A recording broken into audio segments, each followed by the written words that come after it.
Hey guys, welcome to the Challenge Podcast. I'm Coach Steve. And I'm Coach Nick, and we're going to be talking about everything fitness, health, and the challenge. Let's get on with the show.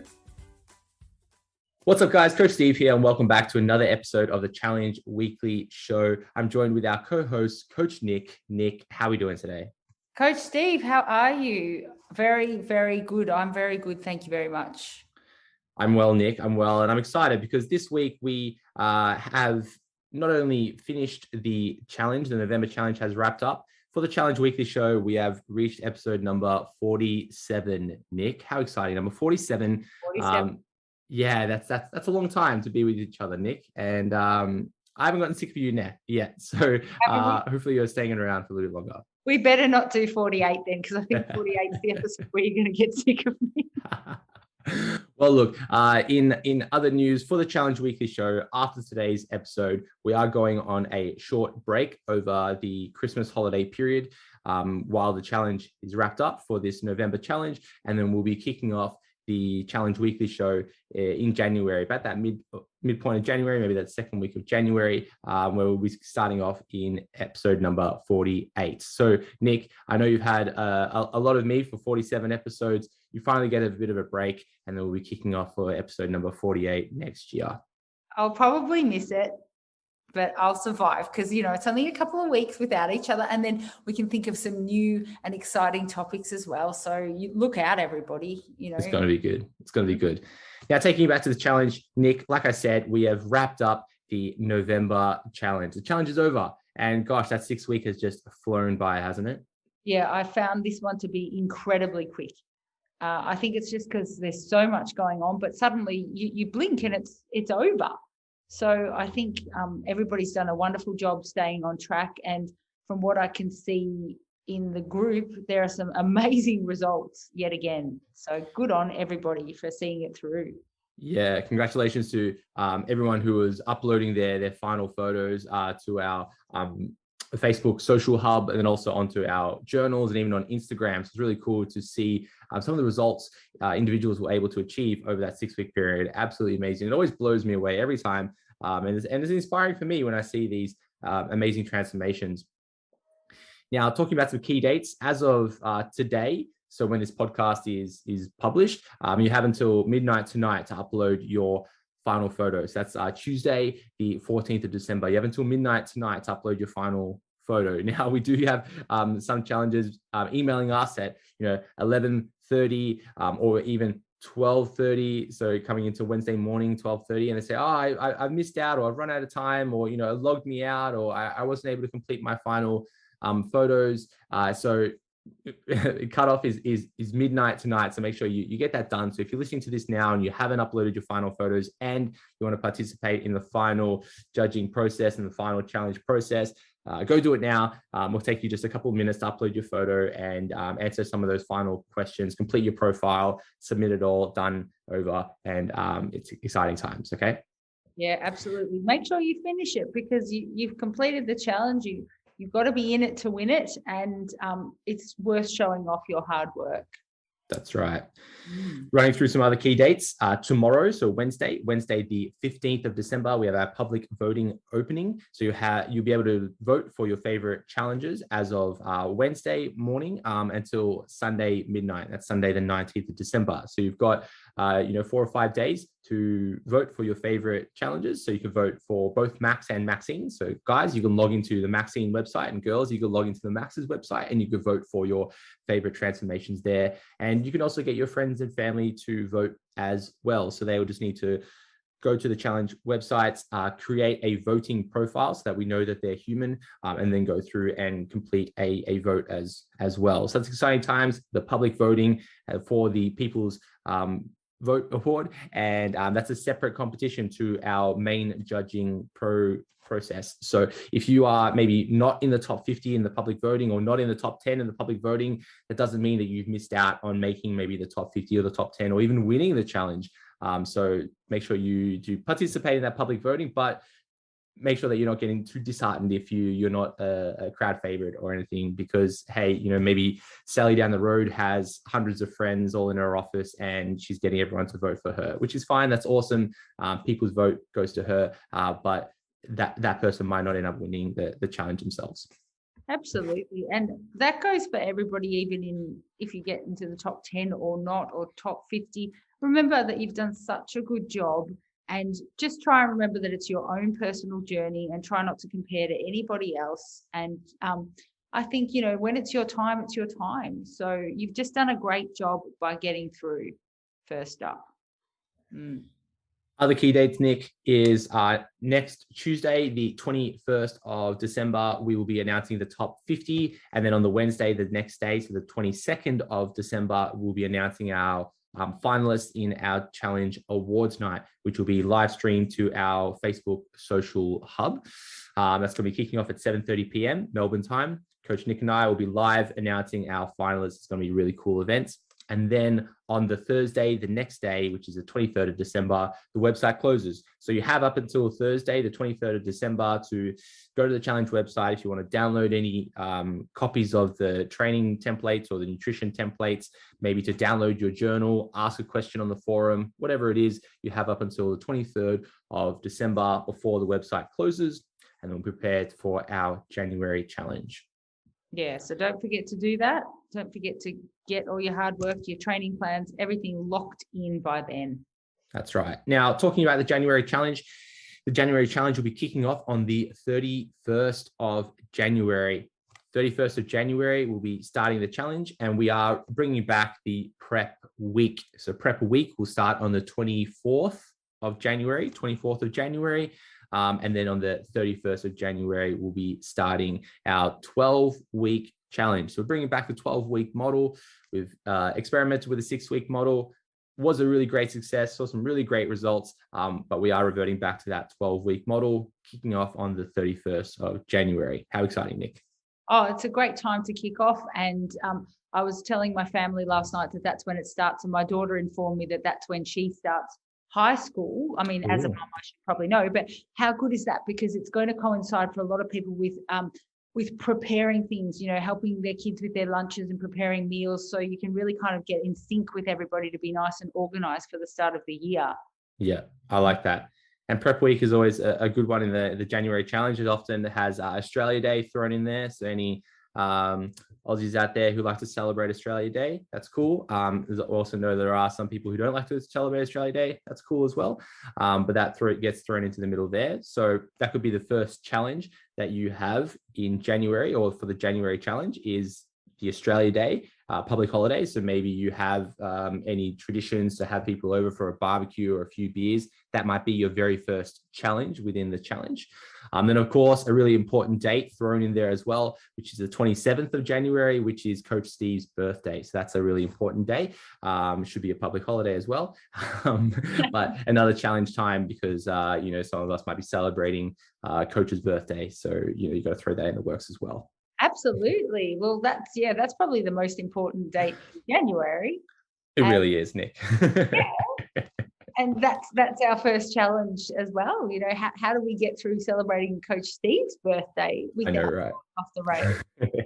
Are you going to have some dip on your birthday? Oh, look, I need to have dip away from me on my birthday, but it might make an appearance in my house for a very short period of time. One tub of dip for your birthday, and you'll probably train it away anyway, because you're probably close to getting that. What's your figure that you want to get for your bench? 150 on the bench, yeah. So that you have your tub of hummus, and then you go out to your garage and bench 150. I think that's a plan. I think I need like a little candle on my tub of hummus, and I'll be set. That'll be a great birthday. That's your ideal birthday. I think that's really said. Apart from you have baby George there, you have Laura there, and you get your bench PB, and then moving on. That'll be a great way to start start my final year of my 20s. It'd be a great way to start. Yes. However, you being you, you would say to me, actually, that's not programmed in that day. So I'll be like, no, that day is actually legs day, Nick. I know. So you're like, you're probably looking at your program now going, I don't know what you're talking about. It's a Wednesday or something. So yeah, Okay, talking about the challenge again, thinking about the January challenge, Nick, we are making some small tweaks to the way that we are programming the challenge. So one example is I've been spending lots of time updating the nutrition template and turning it more into a nutrition workbook. Think of it like a workbook, something that is living and breathing, something that you provide input into, and then it provides an output back to you. So slowly turning it into a bit more of a workbook style, introducing that 12-week model, as well as the that 6-week model where we had the customized nutrition plan for you and your body type. And then we're also reintroducing some features that might be familiar to those who trialed my adaptive physique template last year. So if you've been around the challenge life for a couple of years, you might have tested out my program, the adaptive physique template. So some of those advanced concepts might be reintroduced into the nutrition workbook as we move into the January challenge. So that's going to be really exciting, being able to provide you with a great tool that you can use to get the best result that you possibly could within the challenge. But then I also understand that there are many people that look at the spreadsheet and it's a little bit too complex, too many moving parts, and they just want a PDF. That's cool. We'll still always have a PDF available for you that you can just simply download, stick it to your fridge, and then away you go, and you don't ever need to touch any of our spreadsheets or any of our other tools that we create to help you along the way. Yeah, you know what, you've been showing me, and we've been having a look together, and I'm very excited about this one. I'm loving the look of it. I can't reveal anything yet, but it's definitely something that's pretty special. It's going to be really cool. I'm excited for everyone to play around with it and really push it to its limits. And hopefully, if I get a few moving parts working well, it's going to be the best program we've ever launched, which is going to be really cool. Yeah, I believe that to be the case. I'll put myself out there and say that. You know, you can quote me and you. Now, Nick, within the challenge ethos, you know, we're always talking about self-improvement and always talking about ways that we can improve ourselves, you know, reflecting on our process and, you know, readjusting our strategies so that we can get the best results for our body, but then also for the best results within the challenge. And part of that is to ask for your feedback. So if you're listening to this, Coach Nick and I would like your feedback on the challenge experience. So I'd like you to let us know, you know, what things you like about the challenge, what things you don't like about the challenge, what things would you like to see from the challenge or maybe from us, or even things within this podcast, things that you might enjoy, don't like, maybe you don't like my jokes, or maybe nothing we can do about that. Nothing we can do about that. That's part of me. But look, this week you'll be receiving an email with a short form that I'm going to ask you to fill out, where you can offer us advice. It's completely anonymous, so you can leave any honest advice that you'd like to give us or any feedback you'd like to provide us. And then you'll also be able to find this link on our Facebook social hub, which I'll make a post shortly within this week, and you're able to find that, and you can offer us some feedback as well. You can leave us positive feedback, negative feedback, whatever it is. I've got thick skin, so I'll take it. But you know, we're always trying to find ways to improve the challenge, just like how we're inviting you to find ways to improve your transformation, your experience with fitness, and your experience with health, whatever that means to you. Yeah, and as coaches, we're always learning. So, you know, we need to tap into what you guys want to know from us, what you think that we should hold back on, anything like that, and we'll be able to adapt to that and probably make the experience even better for you. Yeah, but you can't really say about Steve's jokes because there is nothing we can do. No, look, they are getting better now that I'm a dad. Like some of them have been like. Yeah, a bit of a crowd favorite when I hit out a joke. You know, because now that you are a dad, they kind of fit with your vibe. Okay, Nick, let's move on to our non-scale victories for the week. And of course, we've probably got lots of non-scale victories for this week, being the last week of the challenge. Many challengers going through their final reflection of their journey over the past 6 weeks. But Nick, here, take us away. What non-scale victories have you found this week? All right, so the first one I found was Mel Cook. Hello, Mel. How are you? So welcome to NSV land. Mel Cook says, final flex Friday and a massive NSV for me. This is my 15-year-old son. So for context, there was a picture, who has watched me work out throughout the first challenge. At the start of this challenge, when most teenagers don't want much to do with their parent, this kid has been my motivation and my why. Working out with me, encouraging me, and nights I haven't felt like going to the gym. A simple "come on, mum" is all I've needed. Well, that is heartwarming, isn't it? So That's awesome. I like that.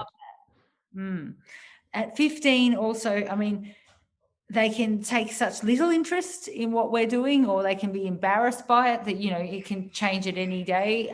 So just to have that enthusiasm and the care and also the engagement with what his mum is doing it's just heartwarming. I love that. Good on you, Mel. Yeah, that's awesome. Congratulations. Next one I've got is Amy Godsell. Now, Amy says, things I'm proud of since starting the challenge. Number one, not missing one single gym session. So that's pretty good. Over the 6 weeks, every single session ticked off. Dropping one whole dress size. So that's also amazing. And 3, she has had 3 people comment on how good she's looking. So, you know, that, as I've said before, when people start to notice that you've changed, because people often are wrapped up in their own kind of business. So when they're noticing, there is a significant change on you. So well done. Well done, Amy. You can't buy that. That's your hard work. So shout out to you, Amy. That's awesome, Amy. Congratulations. So the next one we've got is my mate Carmen Woodenberg. So Carmen, how are you? I've seen your results on the Facebook group this time as well. You're looking amazing. You're a hard worker. So Carmen says, my NSV is going into summer feeling my best probably ever. I feel strong and damn proud of this year's achievements. I brought my first pair of shorts, not the usual knee-length ones, but actual shorts. Oh, Carmen, I love this because many women will relate to this. They will, pretty much every second client that I've ever trained has been like, I'm not wearing shorts. Even in the gym, if it's boiling hot, there's just a thing. Women that can be so self-conscious about that. So the whole idea of going into summer, having set yourself up for that, so you know that you want to feel good and not have that as a worry, and you've worked really hard on that. That's just brilliant, Carmen. I love that. It's such a good goal to have, to just feel better. And then it's going to radiate towards the whole family. You'll be in a great mood. You'll be looking awesome. You'll enjoy your summer. Very cool, Carmen. I love that. That's amazing, right? Yeah. I found a couple, Nick, this week. So the first one here goes to someone who I know is probably listening now, Nicola Gibb. We can't leave out Nicola because we know at the start of this challenge, she wanted to hashtag shred for the red and was a non-scale victory participant for shred for the red. And it looks like she's really shredded for the red, which is awesome. So let's highlight Nicola here for a moment. And she writes, this is my 3rd challenge and each challenge has been so different. I learned so many valuable things each round. This challenge, I had to focus on learning how to eat for volume because she was kind of going through a building phase, and while she's trying to shred for the red. Really cool. I train hard and do my best to challenge myself each day. I'm not where I want to be, but I am not where I used to be, which is cool. I like that because you're really thinking about how she's not at the end goal yet, because we often have those moving goalposts, but she's not where she was, which is really cool. I really love writing down the weight that I'm using on the spreadsheet. It gives me such a sense of achievement. I am receiving so many compliments at the gym. I'm feeling good inside my own skin, and wearing clothes that I feel and look good in is the best gift. The red bikini is center stage this round. Hashtag shred for the red. And I love that, Nicola. Congratulations for achieving your goal. It's been awesome to see your posts on our Facebook social hub, and also on places like our the journals as well. So Nicola, big congratulations to you. And I'm sure you've been a role model to lots of people within your environments, your day-to-day life, and then also our online communities, which is really cool.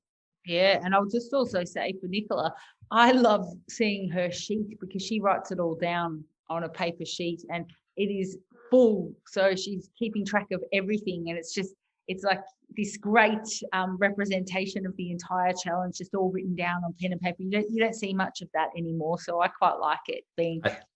I did like that too. I saw that photo and it was cool because it really represented the journey, because the paper was a bit torn and folded and, scribbled all over and such. And that's really like what the challenge is about. You could see the hard work in the training by what the training program looked like by the end of the 6 weeks. That's really cool. Congratulations, Nicoletta. Like in maths, when they used to say, show you're working out, you can't just show the final sum, Yeah. Okay, and I like that, because she can, if anyone goes, oh, it must have been easy for you, and she can just hold that piece of paper up and go, no, look what I did. Yeah. The next one here goes to a challenge veteran, Chris Spratt. Now, Chris Spratt has made the top 10 twice. Once before my time, before I was Coach Steve, he was part of the top 10. And then again, just a couple of years ago, top 10, Chris Spratt. And he writes in his journal, day 41, training was weights. And he writes, steps was 21,964. Geez, that's a busy day. Nutrition, he writes, on point. Positive note, setting goals and achieving them is so gratifying. Additional note, fine-tuning goals post-challenge and start to the new year. So I like this, Chris, where he's talking about, goal setting. And for someone like Chris, long-time challenge veteran, long time in the fitness space, long time, in the training environment, really builds his life around training, and really is a role model to many of us who go, hey, the challenge thing or the fitness thing isn't just an in and out idea. It is something that we want to build for a lifetime. And, Chris really highlighted that, and he's even setting up goals for the new year. So that's really awesome, Chris. Yeah, I love just also, he just writes exactly just those points and gets them out of his head, writes them as a list, and is very efficient with it. So that's a good way to do it. And finally here we have Rihanna Johnston, and she writes, we are back in the office at work and I pulled a size 10 shirt from the uniform drawer to try it on. It fits. I have not been able to wear a size 10 in our work shirts for at least 3 years. Happy is an understatement. I feel confident, proud, and excited that I am on the right track. Surprise non-scale victory unlocked.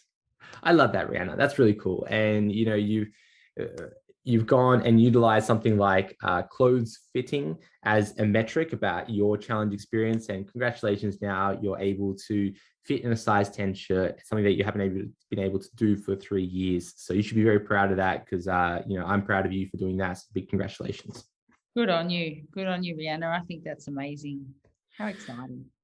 So big congratulations to all of our non-scale victory participants this week. And of course, all of our non-scale victory participants over the past 6 weeks, and everybody who has found their non-scale victories in their own lives over this challenge. And of course, the challenge over 2021. So I think it's important that we highlight the wins that might not be related to, what's happening in the gym or what's happening to our body weight or anything like that, and really focusing on how, fitness is this representation of life. It's a boiling pit of life where, sometimes when we start the fitness journey, where we start losing weight, start feeling confident in ourselves, start feeling healthier and feeling good about ourselves, that translates over into our life. And that might mean that we maybe, change our relationships, or maybe we ask for a promotion at work, or we relocate somewhere, or we, tell someone to piss off, or tell someone to be more part of my life, whatever it is, that fitness space is sometimes the driving point of life. So, keep looking for those non-scale victories, keep working hard, and, keep working towards our goals. Yeah, absolutely. Couldn't have said it better. Love it. Nick, from here, let's move into our Coach's Corner, where we offer our tip for the week. So Nick, take us away. What advice do you have for us? Hello, everybody. I would like to talk to you about your summer. So, and when I say your summer, I don't mean the entire summer, because I know that kids go to school, work starts again. But what I'm talking about is that thing that we really call summer, where we are, which is probably, it starts in, like, say, next week.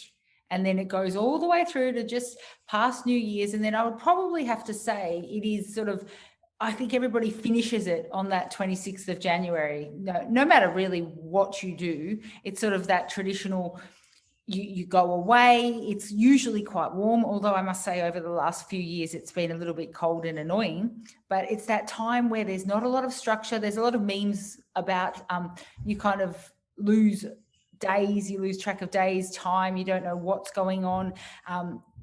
People, especially now that everybody's allowed out, you might be celebrating, you might catch up with family, you might have drinks, you might go away, you might be in a different spot to where you are. So I would have to say that it is pretty important to find some sort of consistency and routine within that. So then you're not starting again from the very, very start on the 31st of January when we start the challenge again, simply because then you'll just be playing catch up with yourself to get to the level that you're at now for that 12 weeks. So some strategies to just have a bit of fun, quote unquote, but still maintain your consistency. So firstly, welcome to the world of maintenance. Now, maintenance isn't super exciting because it's your maintenance calories. It's the calories that you will require just to maintain your body weight. So you won't gain, you won't lose. And I'm not saying that daily fluctuations won't happen, but in terms of your just general self, nothing's going to happen to you. So those calories, if you can find those, that's something that I don't think that many people even think about. They go, wait a minute, I'm raising my calories from dieting. Does that mean I'm going to put on weight? No, you're in a calorie deficit. So if it brings you back up to maintenance, that's where you can sit. And that might give you just a little bit of opportunity to eat that little bit of extra food or plan it into your day, or if you needed to have a drink or whatever, then you could factor it in. Now, I'm not the hugest fan of fitting a million things into your day because I sort of feel like there's room for error there and certain foods fit in that may not be that nutritious for you. So, but over this period in time, this is just a strategy. You can go to maintenance, you can kind of start to track what's going on there. So then at least you can be even to where you are now when you start the next challenge. Now, if you can't make it to the gym, or if, sometimes when it's super hot, you don't plan your day very well and you don't get there in time. I mean, I suggest to go early in the morning, especially if you've got a holiday. I suggest to just get it done. But you can move more. So you can swim, you can hike, you can walk with friends and get out in the sunshine. So it's a really good time to just interact with the world. And often, getting out into the sunlight, obviously if you've got to wear your sunscreen, all that sort of stuff, but it can actually sometimes reset you, and you can accidentally end up, getting quite lean and losing a bit of body fat without even trying, just simply because you're moving more, you've got the sunlight, you might be drinking more water, you're actually not as stressed. So just actually play with that side of life for a little while as well, because sometimes I'll go on a holiday and I won't even think about anything. I'll just be lying down, reading a book in the sunlight, moving, swimming, and I come back and I'm like, oh, hang on a minute. I'm a bit ripped here and I haven't tried. But whereas all year I've been sitting there staring at things and measuring and tracking, and things have shifted very slowly. So it's just interesting when we stop stressing, and we might get a little more sleep as well. So prioritize that. Just prioritize relaxing a little bit and see what happens. A lot of people that I know that are reasonably lean are very relaxed individuals. I mean, not bodybuilders, but just in general, those people that you go, wait a minute, they don't stress that much. So yeah, keep your gym routine if you can, and set yourself some goals for the gym over this time. So, you might want to work on your technique. You might tell yourself, I'm not going to go super hard in my sessions, but then when you get in, you might actually do okay. And what are your goals, Steve? I know that we spoke about the 150 kilo bench, but have you got a few goals that you've got set for yourself for the new year, just so people can see how somebody would structure that? Yeah. So the first thing I'd say is that I wouldn't necessarily have goals that are labeled, my 2022 goals, other than Tuesday, because I'm excited about Tuesday. But, my goals are kind of like still my goals that are right now, things that I'm working towards. So, I have been quite open about, some of the numbers that I'm trying to hit. My goals right now are closely linked to strength related goals as opposed to body composition related goals. So with the bench press that I'm working on right now, I'm aiming for that 150 kilo bench press. The most I've done is 145. So I'm trying to get that extra little bit, 150. Then I also want to hit the 220 kilo squat. The most I've done there is 210. So I've been working towards that kind of as a second priority. And then for the deadlift, I do want to get the 250 kilo deadlift. And I've gotten 245 before, really uglily, if that's a word, really ugly 245 deadlift, but I do want to get the 250 deadlift. And I know that, I can't get all three of those goals at the exact same time. So I do need to kind of like work on, each one in different phases. So for example, right now I'm working on the bench press as number 1, squat number 2. And when it comes to deadlifts, I'm not actually doing any heavy deadlifts. I'm only doing like RDLs or like a stiff legged deadlift, so that I'm working towards that squat pattern. And then as I transition into like January, maybe February, we kind of shifting it where bench will kind of become third priority. Deadlift will shift up to number 1, and then the squat will still hang around number 2. So I'm kind of like rotating, thinking kind of like long-term in phases. And that means that, it's not really January 1st, 2022 that, my goal is now this. It's something that my goal is still actually right now. And I'm working towards that as I transition into 2022. Well, I love that. That they're life goals. And I'm similar to you in that I plod along.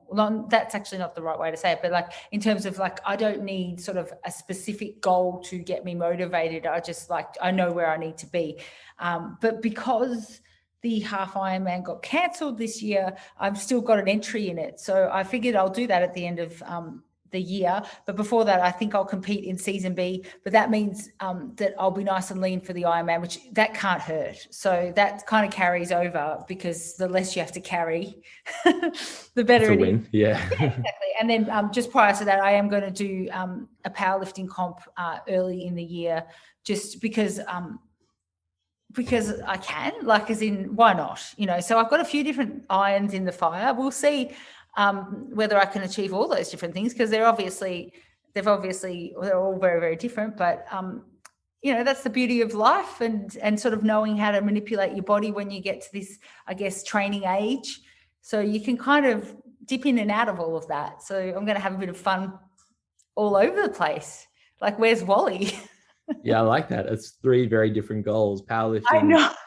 Season B, which is in October, and then Ironman, what would be this time next year? Yeah, so I'd come off season B and I'd be pretty weak, but in terms of then just being able to do that endurance stuff, I know myself well enough to know that that's probably a great time to do it, because all you need to do is just eat up a little bit, fuel yourself, and off you go.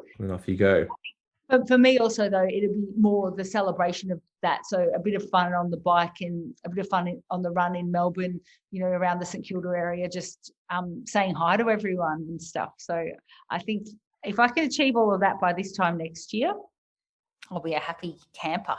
Plus also, obviously, being the best coach I can be to everyone else. No, that's awesome. Well, I'm sure that myself and other challengers will come and support you in the Ironman, and maybe even come and support your show in October. Oh, wow. Okay. And then maybe powerlifting, I'll be there too. So who knows? All 3 events, I might be there. Awesome. Cool. You can scream at me. You can go. I'll do the classic like back slap as you go to lift, like whack, because that's something people do. That'd be perfect. Thank you. Yeah. So anyway, you can, as I've just said, but you can have a bit of fun with it. Like, I take it all seriously, but at the same time, I just love the fact that I can put my body through all these different sorts of things. It's not the biggest deal in the world. No one's got a gun to my head. I want to do it all. And so just set yourself goals that you want to do. That's the other thing, not something that someone else wants for you. So 2022 for everyone's going to be an awesome year. I like that, especially what you said just at the end there, where, set a goal that you want, not that what you think other people want of you as well. Because if you want to achieve a goal because you think other people want you to achieve that goal, like, you're not going to do it because it's not what you're really interested in. So especially I sort of see it a little bit where people are like, oh, I should be building muscle, and they think that that's going to solve everything. But if you don't feel comfy, and if you haven't had a chance of being lean yet, and that's what you want to do, go after it. You can do whatever you want in this space, and that's the beautiful thing. It's your body, and we've got strategies for every single outcome. So just pay attention to what the strategy would be to achieve that outcome and go for it. I like it. I like it. Nick, I want to talk a little bit around training and offer advice about the concept of the stimulus to fatigue ratio. Yeah. Okay. Stimulus to fatigue ratio. And the idea is that we want to, when choosing exercises, when selecting the exercises that we are completing, or the variations of certain exercises, or the technique of certain exercises, we can really come back to the concept of the stimulus to the fatigue that exercise gives you.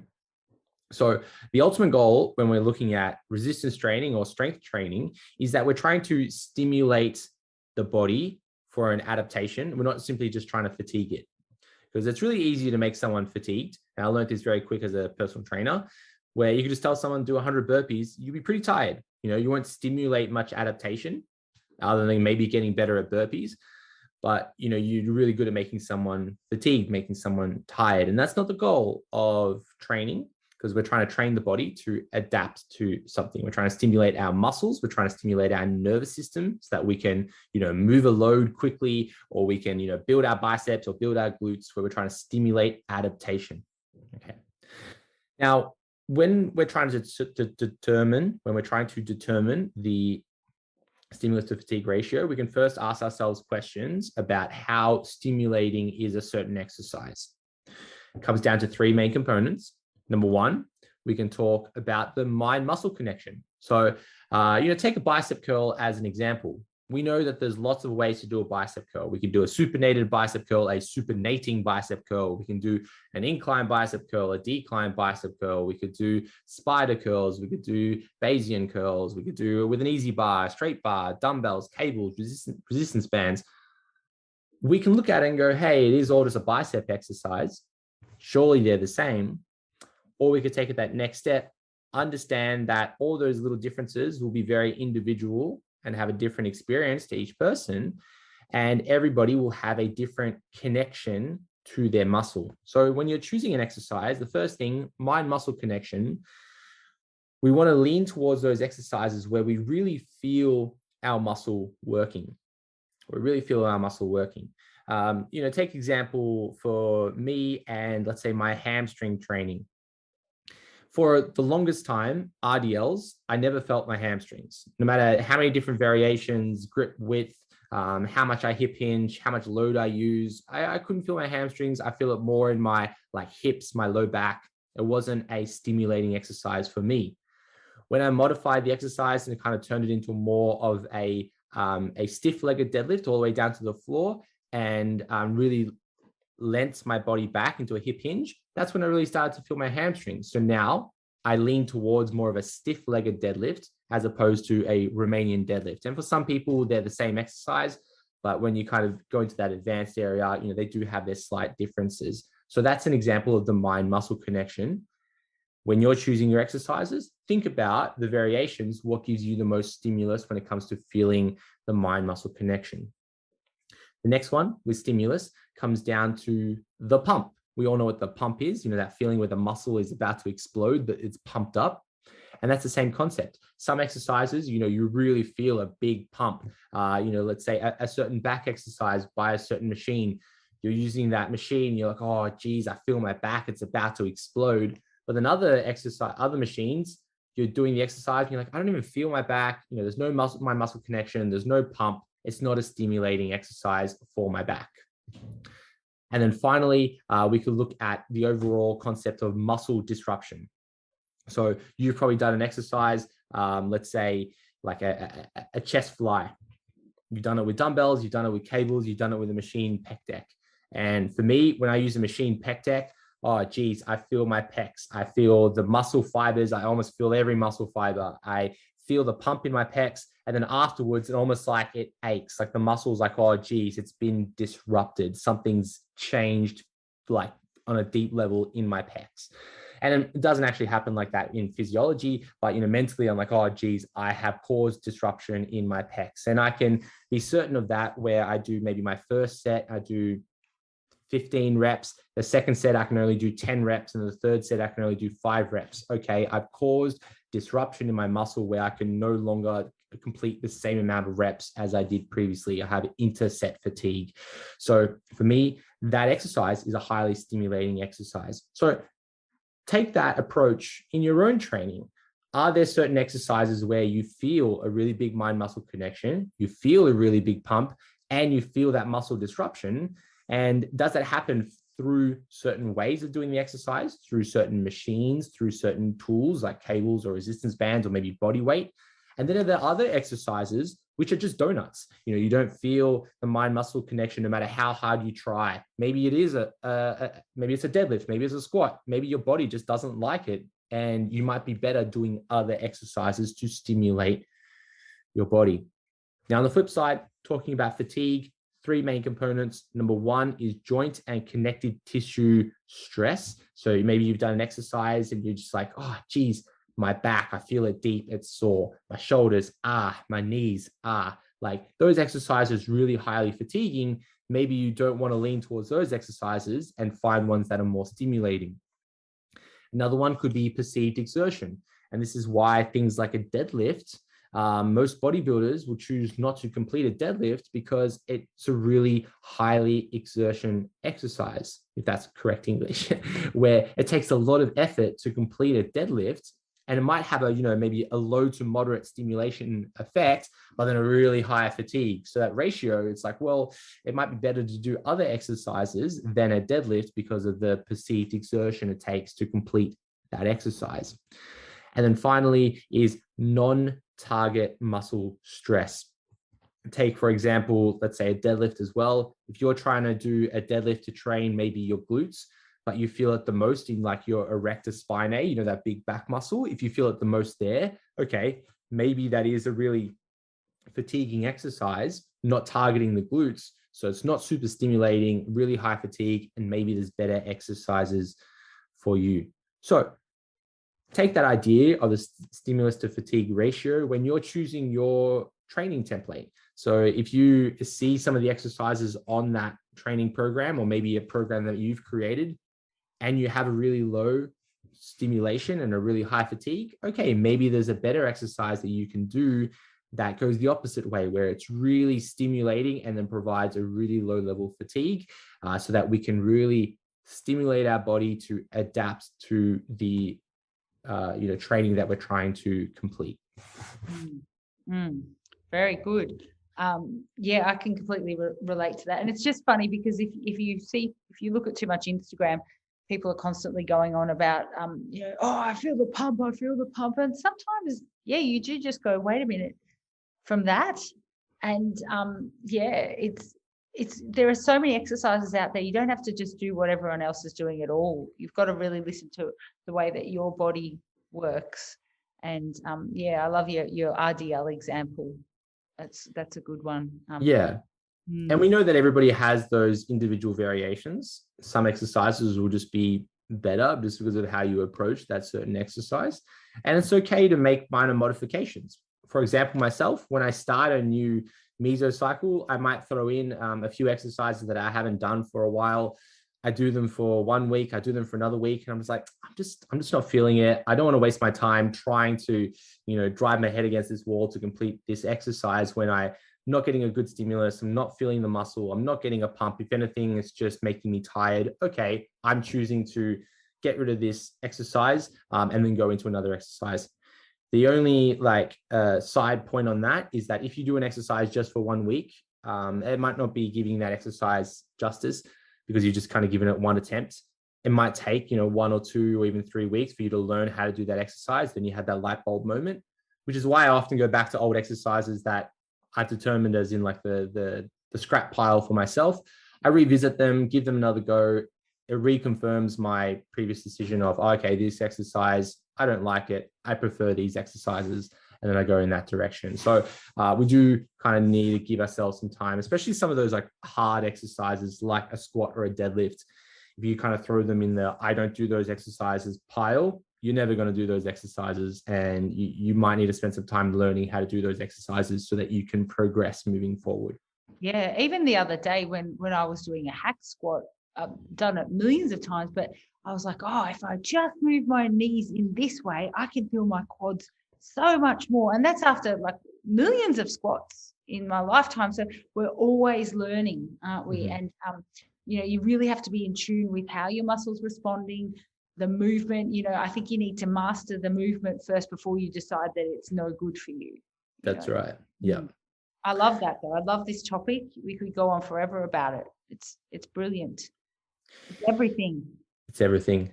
Mm-hmm. Nick, from here, let's answer some questions for the week. The first one here is, why is meal prep so important?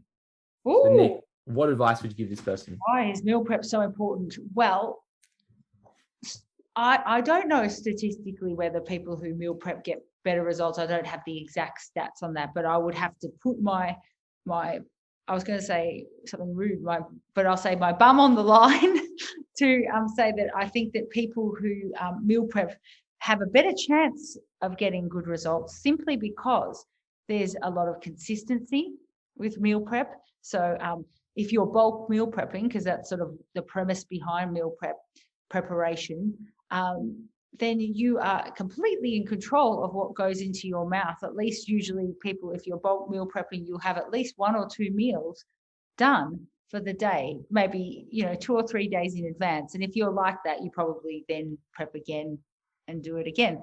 So consistency is really what gets us results, whether you are consistent at 80%, or some people say they're 100% of the time. It might be 100%, 60% of the time, like Anchorman.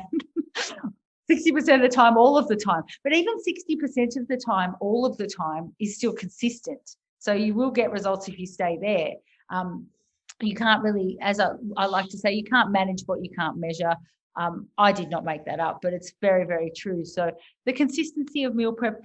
Also, I personally love, if I'm going for a super, super lean look for any reason, I love to make sure that I'm having the same types of foods over and over again. So then I'm not introducing anything that's too unknown for what my goal is. And if your goal is to get ultra lean, you can't really afford to make food mistakes. So it takes out any margin of error. Also, because we traditionally really underreport what we eat, if we're measuring and putting it all together and we've got it all there and we don't have any other options for ourselves, we really are definitely able to eliminate that as a source of why our program might not be working for us. Because as coaches, it's really hard for us to know if your program's working or not if we're not sure exactly what you're eating. But if you showed us a photo of your meals all prepped out in those little containers, and this is what I'm doing, and I'm not doing anything else, we would be able to say, okay, that looks pretty good. So we'd be able to eliminate that as a possible cause of not getting the results that you're after. It also takes the emotion out of food. So that might be a bit controversial because a lot of people, a lot of cultures, I mean, I'm Italian, food is life. It's part of our gathering. It's something that we share together. But just in terms of if you want body composition results, it's really good to remove that emotional attachment, which actually is just about spending time with your family anyway. It's about being together. It's about sharing an experience. So you can take the emotion out of food. And it also means if you've had bad experiences with food, you can kind of reintroduce yourself to what food actually does to your body. Now, we don't have to go as far as saying it's fuel, but somewhere in between is good. So it doesn't cause a huge reaction in you. For example, say my daughter I gave my daughter the ingredients to make gingerbread men. I didn't give her a gingerbread men packet. I said, you go and you do this. You produce some gingerbread men with a recipe. And she did that. And I was able to go, okay, well, I'm not going to have any of these, but she's used to that. But let's package them up and let's give them to the neighbours. Let's give them to Nonna, all that sort of stuff. And, I had a bite to say it's beautiful. I'm not cruel. But what I'm saying is I didn't look at all the gingerbread stars at night time and go, I need to eat these, that kind of a thing, because I know that that's not going to serve me, but I wasn't sad about it either because I knew how joyous it was. The house smelled beautiful, and it was such a beautiful experience with her making those and being able to do that from scratch.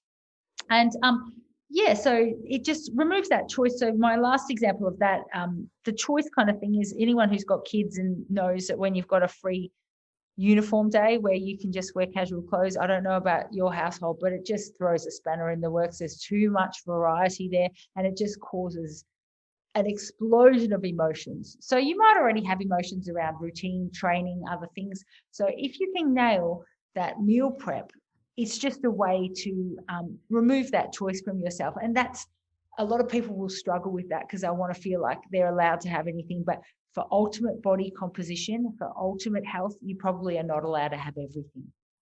And that, let me just say that. So, you can respond to this and say, how dare you? I want you to do that. If you disagree with me, please let me know. But I really think that you do have to narrow things down and be in control of what's going on for that ultimate body composition. That is why meal prep is so important. I like it. Good answer. I think you nailed it on the head, where it's all about practicing the meals that we're having. It's all about some consistency, taking the emotion out of it, and then just really taking the choice out of it. Because if everything's kind of like done, that I'm going to eat this food at this time and I don't need to think about it later. And then you can probably spend more time on the things that you love, like weight training and playing with your kids. I know that every time we're in the office at 2:30 on a Tuesday, Coach Steve is going to eat leftover spaghetti bolognese from the night before. There's just no doubt about it. So, the consistency there is why you're able to get the results that you get for yourself. So whether it's strength or, aesthetic goals or whatever it is that you want to do, it's simply because you are very consistent with the food that you put into your body as well. Absolutely. Next question here is about shoes. And the question was, how often should I replace my shoes? Oh, okay. So let's talk about it. My advice would be to replace your shoes when there's holes in them. I do think that there is these marketing words that you need to replace your runners or trainers or shoes every 3 months or 6 months or 12 months or 10,000 Ks or 5,000 Ks or, I've heard them all. So I don't know which one is meant to be the right one, but I do think that most of it is just a marketing term. And there is some science and data that supports that. So when we look at lower body related injuries, when it comes to running, we see that there's no significant difference between, quote, old shoes. So shoes that have been, worn in and worn out, holes in them. When we're comparing those shoes to, brand new shoes, there's no significant difference between any experiences with pain or injuries when it comes to things like running. So if you're feeling that you, maybe are having some foot-related pain or some lower body-related pain, and you want to blame your shoes and you need new shoes, the data and the science behind that doesn't support that notion. And maybe you are falling for a bit of a marketing ploy that you need to buy some new shoes. There is some benefits of new shoes, and that may just come simply emotionally. You get some new shoes, you feel like a new identity. You're starting that new journey with a fresh pair of shoes. Great, that's a really powerful thing. And maybe the biggest change you can make in the challenge is by getting yourself some new shoes, and along with that, some new training clothes, and maybe that reinvents your identity as the fitness person. Great, these are positive steps. But when it comes down to simply a biomechanical sense of when should I replace my shoes, I would say simply when there's holes in them or when they're no longer comfortable. That's probably when you need some new shoes. Or if you want to be really cool and hip in the gym, get some fresh kicks, and you can look really cool. That's totally fine and acceptable thing. But the main takeaway is that there's no need, with a capital NEED, to get new shoes because you've had them for X amount of time. Let that be 1 month, 3 months, 6 months, 12 months, 3 years, 10,000 steps, whatever it is that you do. I don't think that's necessarily the case. Oh my gosh, that just reminded me of my dad. It's like, I don't need new shoes. I put tape on there. I love it.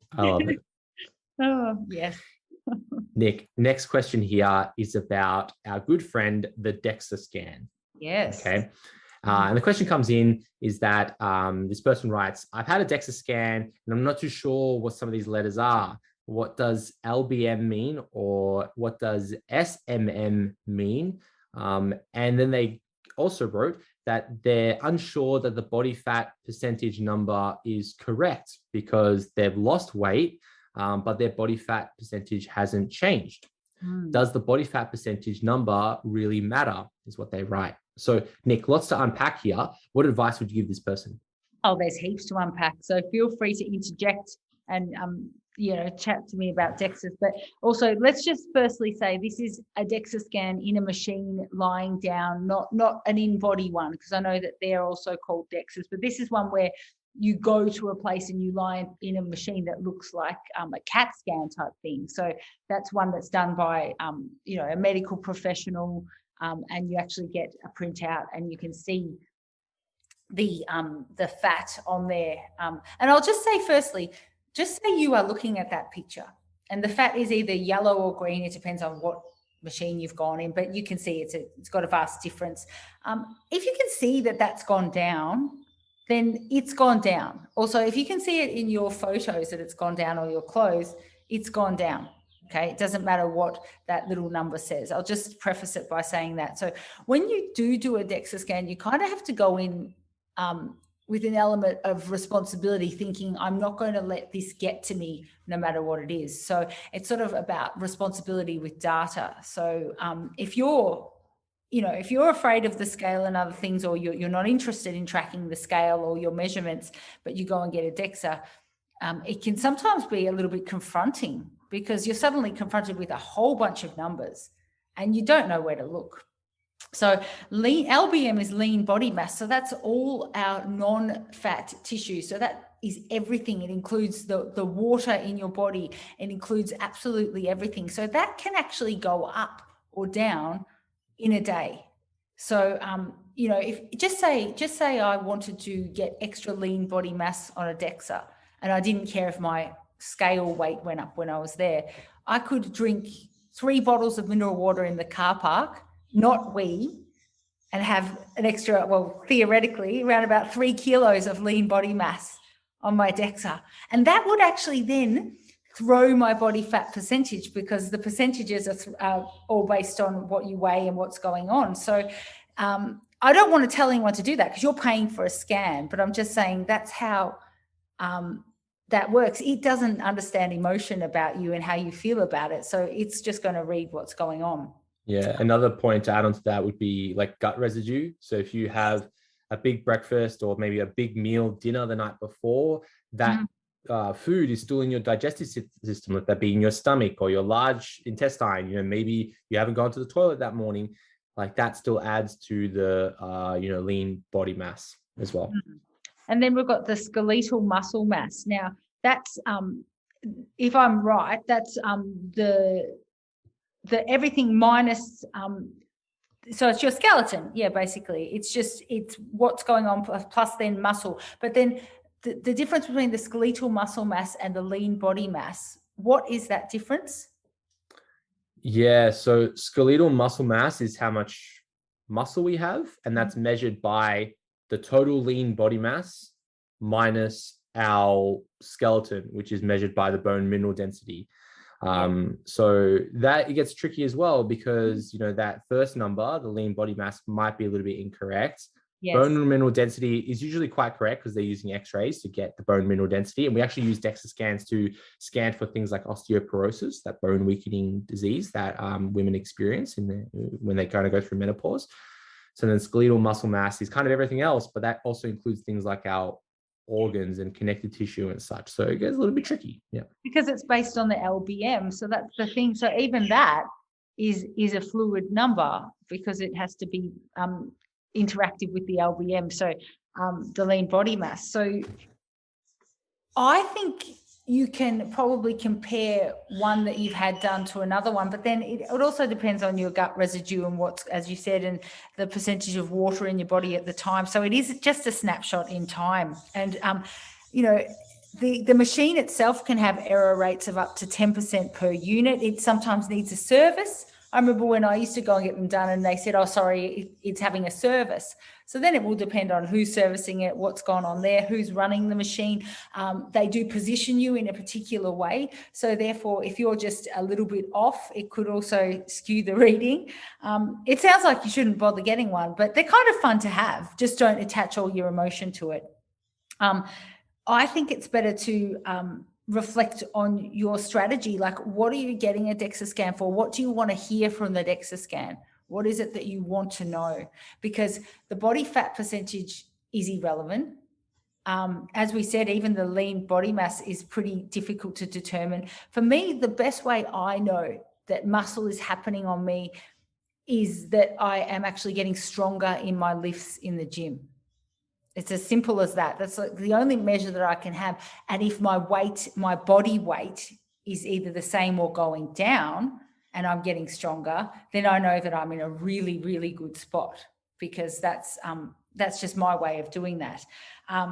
So yeah, just the thing is, if you really want to measure stuff, it all comes back to, what do you have available in your house? You have your scales, your bathroom scales. So we would never say, don't measure your food. Don't track your food, because your food might get sad that your potato might get sad that it's 600 grams instead of 500 grams. We don't say that. We don't attach emotion to the food in that way. We just weigh it and it is what it is, and we move on with our day. I think we need to get to that point, unless you've had, extensive history of being triggered by the scale. I think you need to analyze that as your data, because it's free. Well, it's cheap. And it's something that you can manage. You don't have to tell anyone. You can write it all down. And that is going to be your best indication, to be honest, if you are losing body fat. I mean, I know that we say don't just rely on that, but over time, averages, if you're trying to lose body fat, the scale should be going down. Of course, if you're recomping and gaining muscle at the same time, it's a little bit different. But when you're in the initial phases of losing body fat, and just say you've got 30 kilos to lose, the scale's going to go down. You might lose some muscle as well. And so like another way to think of it is, if you're saving up for a house and you're scared to look at your bank balance, and everyone's going to you, yeah, don't look at your bank balance, don't worry about it. You kind of think, well, how am I ever going to know what's going to happen there? How's the bank going to be able to help me? How's anything going to happen for me? You kind of need to look at your body in that way as well. So I'd love to encourage people to interact with the scale. I know that we do say non-scale victories and all sorts of stuff like that, but a scale victory could be for you just being able to write down your numbers and not get disheartened by it, because it's just data. So I think that you need to be able to study your body as though it isn't, it's not attached to whether you're a good or bad person. There's so many, more things to you. But a DEXA scan is a snapshot in time. It's a nice thing to have. It's a bit of fun. It's interesting. It's like being in an alien machine. And really, I love to look at people's DEXAs and see just the layer of fat coming away. If there's no fat on there, on a place that there used to be, you're doing a good job. If there's more of that yellow stuff on there in different places, you could say, okay, what's going on? And that's what it's there for as well. It might be there to give you a kick up the arse, to be honest. So that's DEXA. Good answer. I like it. And, I just want to really touch on that idea that, if you do go and get something like a DEXA scan and you compare two DEXA scans, or maybe you're doing it on the cheaper, more recommended version, measuring your body weight, and maybe you are collecting your data more frequently. You're measuring every single day, averaging it out. And if you're not losing body weight, or the DEXA scan is showing that you're not losing body fat, or you're losing lots of skeletal muscle or something, like, we want to use that data to make better decisions. Absolutely. Because it might come down to simply that the strategy that you're implementing isn't working. And it could be as simple as that. And maybe that is because you're following the challenge program, but you're only adherent 80% of the time.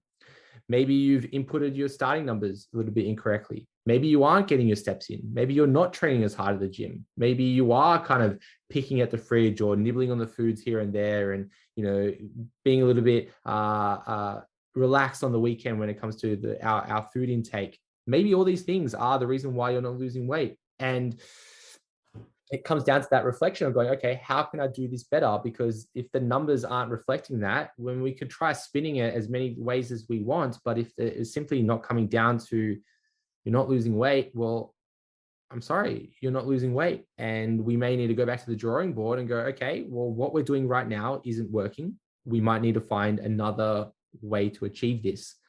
And that's okay, because that's part of the whole process. That's part of it, because sometimes what we're doing isn't working, and that's like with life.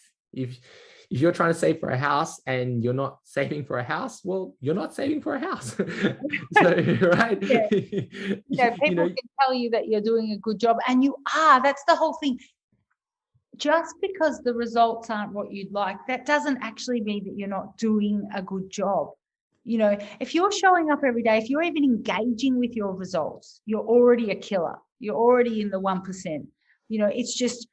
It's a way of also thinking, how can I improve? And the other thing is, give it time. Even if it's been a year, I mean, you want to start dropping body fat, but it takes a while to get your mojo in the gym. When you first start lifting and engaging with the heavier weights, it does take a while. I mean, I've been doing it for 20 years, if not more. So, and I'm still learning. Yeah.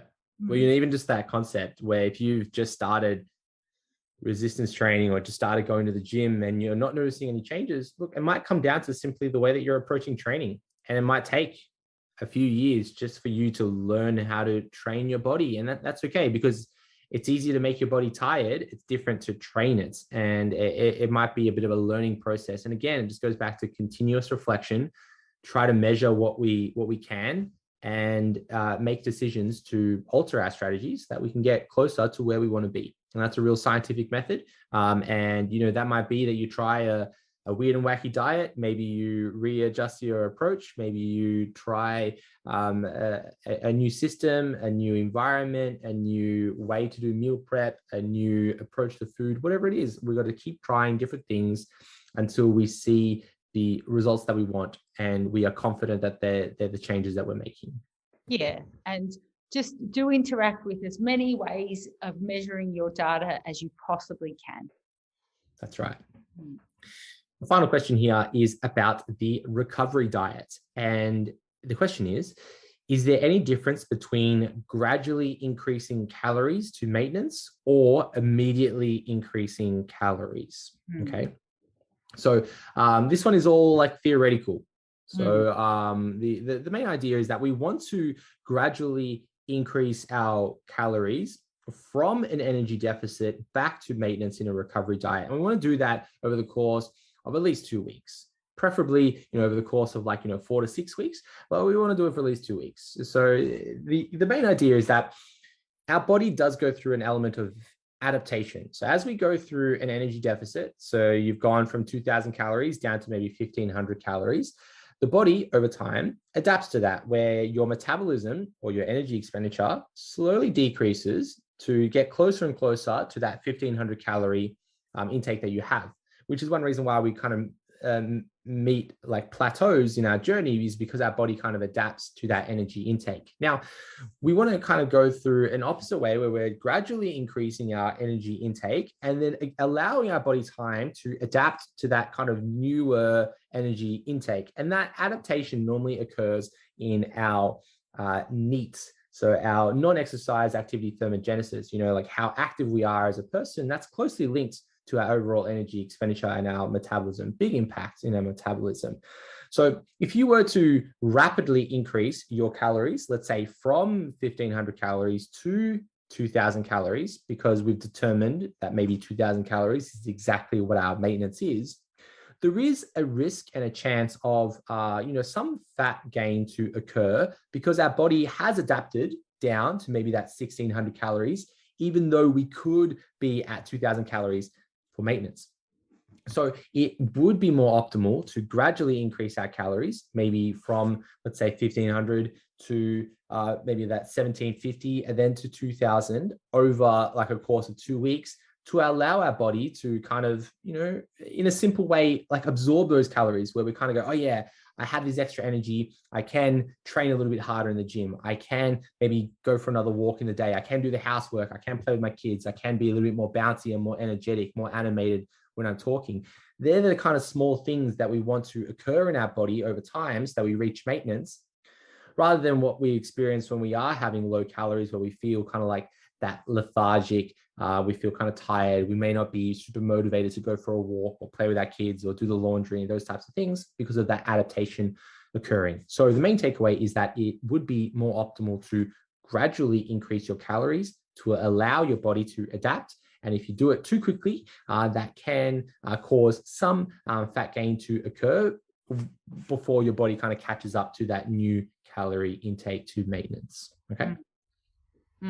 Very good. The recovery diet. I would recommend that you be diligent with your recovery diets. If you do it correctly, it can be a great way to healthily, if that's a word again, I'm making up words today, to go through to recover from the diet that we've done in a healthy way so that we can reach maintenance and support our body's function. We're talking about hormones, we're talking about our overall health and well-being while we kind of transition out of a diet. And it's more important when we've been dieting for long periods of time. So, 12 plus weeks, more important. Or if we've lost really large amounts of weight. So I'm talking, 10 to 20% of our body weight, more important to kind of go through that recovery diet where we slowly increase our weight because it can be a bit of a slippery slope for lots of rapid weight to come back on if we kind of go too quickly. Okay. It's a very sensitive time, isn't it? Yes. In your body. And you've got to just try, you've really got to manage that just as well, if not better than the dieting phase, I think. Yeah. Otherwise you're screwed.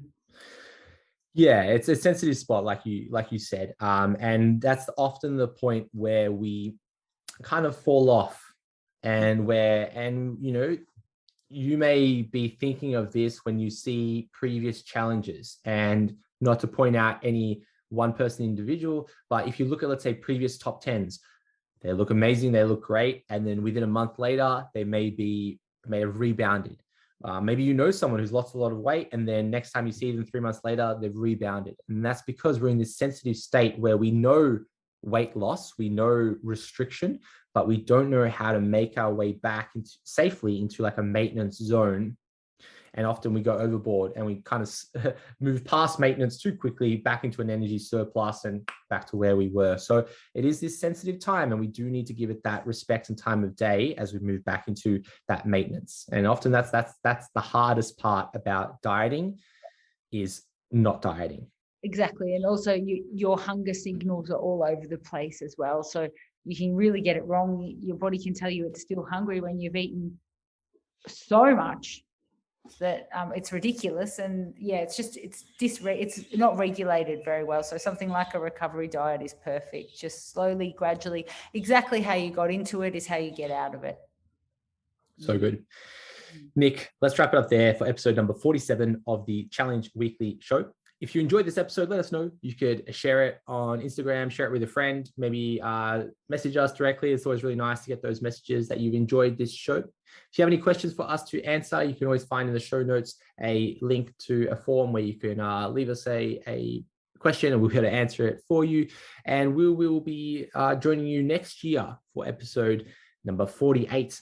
That'll probably be about mid-January. And it's an exciting time. So enjoy your holidays. Have a Merry Christmas if you celebrate Christmas, and hopefully you enjoy your summer if you're in Australia, and enjoy that time off.